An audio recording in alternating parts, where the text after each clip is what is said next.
여러분 안녕하십니까? 광주 MBC 5시 뉴스입니다. 광주시가 신천지 교인들의 명단을 넘겨받는 대로 전수조사에 착수하기로 했습니다. 광주시는 중앙재난안전대책본부로부터 신천지 교인의 명단을 받으면 시청 직원 1,400여 명을 동원해 신천지 교인 3만 2천여 명의 증상 유무를 최대한 신속하게 조사하기로 했습니다. 또 발열이나 인후통 등의 증상이 있는 교인이 나올 경우에는 곧바로 자치구 보건소를 통해 격리와 진단검사 등의 후속 조치를 취하도록 할 계획입니다. 한편 광주 지역에서 확진자와 밀접하게 접촉한 접촉자 25명에 대한 최근 진단검사를 실시한 결과 23건은 음성으로 나왔고 2건은 결과를 기다리고 있습니다. 지역 대학들이 신천지 교인을 통한 집단 감염 가능성을 우려하고 있습니다. 지역 대학들은 중국인 유학생들의 경우 출입국 과정에서 발열 검사 등의 절차를 거치는 데다 2주간의 격리 기간을 두기 때문에 이들을 통한 감염 가능성은 낮은 것으로 보고 있습니다. 반면 신천지 교인들의 경우는 학생 중에 누가 교인인지 어디를 다녀왔는지 파악할 수 없기 때문에 대학 차원에서 대책을 세우기도 어려운 상황입니다.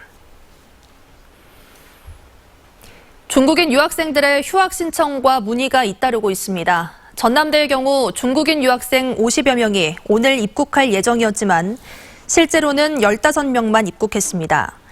조선대의 경우는 지금까지 중국인 유학생 11명이 휴학을 신청했고 호남대의 경우도 유학생들의 휴학 문의가 잇따르고 있습니다. 교육부는 입국이 어려운 중국인 유학생들에게 휴학을 권고하도록 했지만 지역 대학들은 휴학생이 많아지면 재정에 타격을 주기 때문에 휴학을 권고하지는 못하고 있습니다. 광주 지역 유치원과 초등학교의 긴급 돌봄 서비스 이용자가 미미한 수준으로 나타났습니다. 광주시 교육청에 따르면 145개 초등학교에서 긴급 돌봄 서비스 신청을 받았지만 오늘 신청자는 24개 학교에 69명으로 집계됐습니다. 유치원의 경우도 290곳 가운데 65곳에서만 신청이 접수됐고 신청자는 406명으로 나타났습니다. 시교육청은 코로나19 때문에 학부모들의 불안감 때문에 긴급 돌봄 서비스 이용자가 많지 않은 것으로 보고 있습니다. 지난 19일 국회 세미나에 참석한 전남 지역 사립학교 관계자들의 코로나19 감염 여부 검사가 진행되고 있습니다.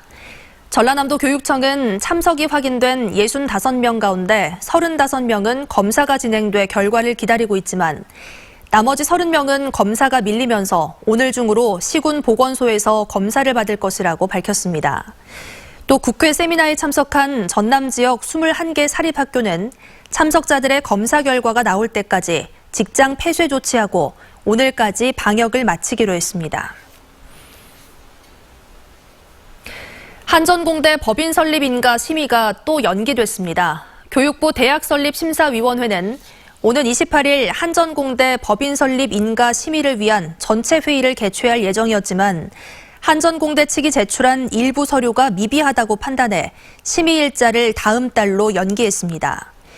교육부는 한전이 제출한 재원 마련 근거의 구체성이 부족해 보완을 요구한 것으로 전해졌고 한전은 28일 이사회를 열어 재원 마련 근거를 논의할 것으로 보입니다. 교육부가 한전공대 법인 설립 인가를 보류한 것은 이번이 세 번째여서 일각에서는 2022년 3월 개교에 차질을 빚는 것 아니냐는 우려가 나오고 있습니다.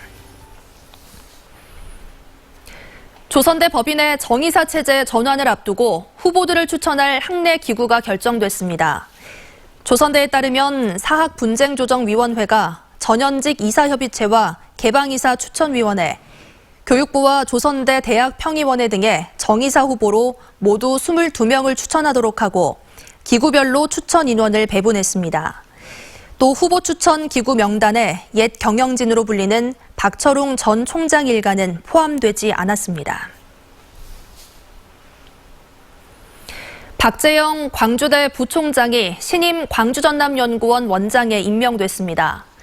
광주시에 따르면 어제 열린 광주전남연구원 임시이사회에서 박재영 부총장을 신임 원장으로 선임하는 안건이 원안대로 의결됐습니다.